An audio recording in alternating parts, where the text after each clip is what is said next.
Hello friends, ओम श्री गणेशाय नमः। ओम नमः शिवाय। आप सभी का स्वागत है आपके अपने यूट्यूब चैनल पर।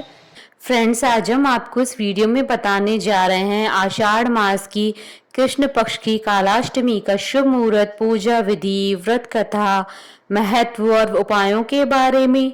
फ्रेंड्स, वीडियो शुरू करने से पहले आपसे रिक्वेस्ट है, अगर आप हमारे चैनल पर नए हैं और आपने अभी तक चैनल को सब्सक्राइब नहीं किया है तो प्लीज़ सब्सक्राइब कीजिएगा चैनल को, साथ ही प्रेस कीजिएगा बेल आइकन को, जिससे नए वीडियो से रिलेटेड नोटिफिकेशन आपको तुरंत प्राप्त हो सके। और वीडियो पसंद आने पर वीडियो को लाइक और शेयर जरूर कीजिएगा, ताकि सभी भक्तों को इस वीडियो का लाभ प्राप्त हो सके। और कमेंट बॉक्स में ओम नमः शिवाय जरूर लिखिएगा। हिंदू पंचांग के अनुसार प्रत्येक माह में कृष्ण पक्ष की अष्टमी तिथि को कालाष्टमी का व्रत किया जाता है। कालाष्टमी को भैरवाष्टमी के नाम से भी जाना जाता है। यह तिथि भगवान काल भैरव को समर्पित होती है। धार्मिक मान्यताओं के अनुसार भगवान भैरव शिव जी के रुद्रावतार हैं। इन्हें काशी का कोतवाल कहा जाता है। भगवान भैरव के अष्ट स्वरूप हैं, जिनमें से गृहस्थ जीवन जीने वाले साधारण जन को बटुक भैरव जी की आराधना करनी चाहिए। यह भगवान भैरव का सौम्य स्वरूप है। धार्मिक मान्यताओं के अनुसार जो भी भगवान भैरव के भक्तों का अहित करता है, उसे तीनों लोकों में कहीं भी शरण प्राप्त नहीं होती है। इनकी पूजा से नकारात्मक शक्तियों, भय और शत्रुओं से मुक्ति प्राप्त होती है। कालाष्टमी पर भगवान काल भैरव की पूजा आराधना करने से शत्रु बाधा से मुक्ति प्राप्त होती है। इसी के साथ ही जातक को अनजान, भय, ग्रह दोष आदि से भी मुक्ति प्राप्त होती है। भगवान काल भैरव अपने भक्तों की हर संकट से रक्षा करते हैं। कालाष्टमी के दिन व्रत रखकर भगवान भैरव की पूजा से साधक के जीवन के संकट और समस्याएं दूर हो जाती है। फ्रेंड्स, अब आइए जानते हैं कालाष्टमी की पूजा विधि के बारे में।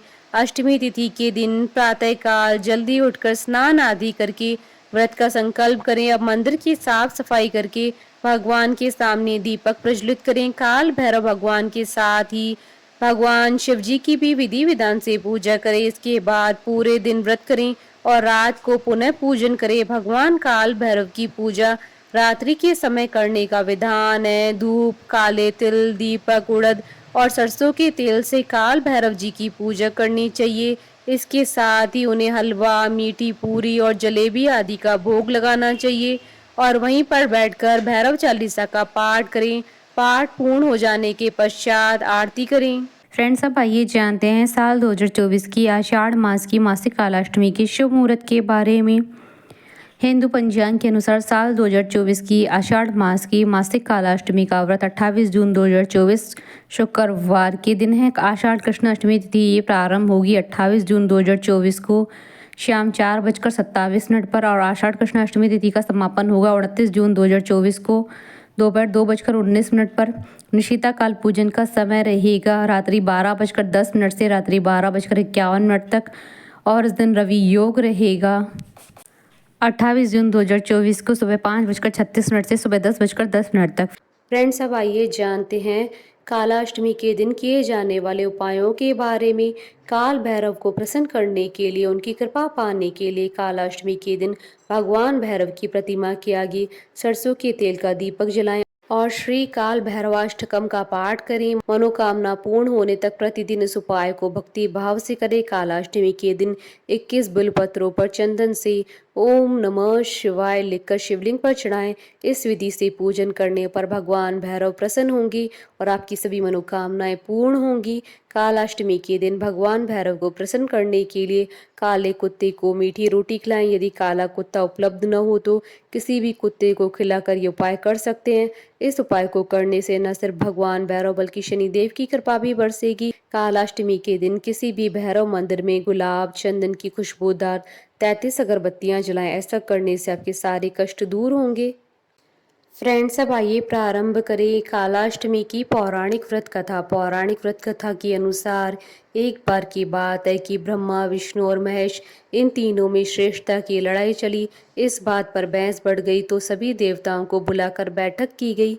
सबसे यही पूछा गया कि श्रेष्ठ कौन है। सभी ने अपने अपने विचार व्यक्त किए और उत्तर खोजा, लेकिन उस बात का समर्थन शिव जी और विष्णु जी ने तो किया, परंतु ब्रह्मा जी ने शिव जी को अपशब्द कह दिए। इस बात पर शिव जी को क्रोध आ गया और शिव जी ने अपना अपमान समझा। शिव जी ने उस क्रोध में अपने रूप से भैरव को जन्म दिया। इस भैरव अवतार का वाहन काला कुत्ता है।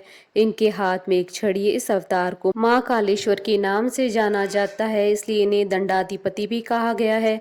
शिव जी के इस रूप को देखकर सभी देवता घबरा गए। भैरव ने क्रोध में ब्रह्मा जी के 5 मुखों में से एक मुख को काट दिया। तब से ब्रह्मा जी के पास 4 ही मुख हैं। इस प्रकार ब्रह्मा जी के सिर को काटने के कारण भैरव जी पर ब्रह्म हत्या का पाप आ गया। ब्रह्मा जी ने भैरव बाबा से माफी मांगी, तब जाकर शिव जी अपने असली रूप में आए। भैरव बाबा को उनके पापों के कारण दंड मिला, इसलिए भैरव को कई दिनों तक भिखारी की तरह रहना पड़ा।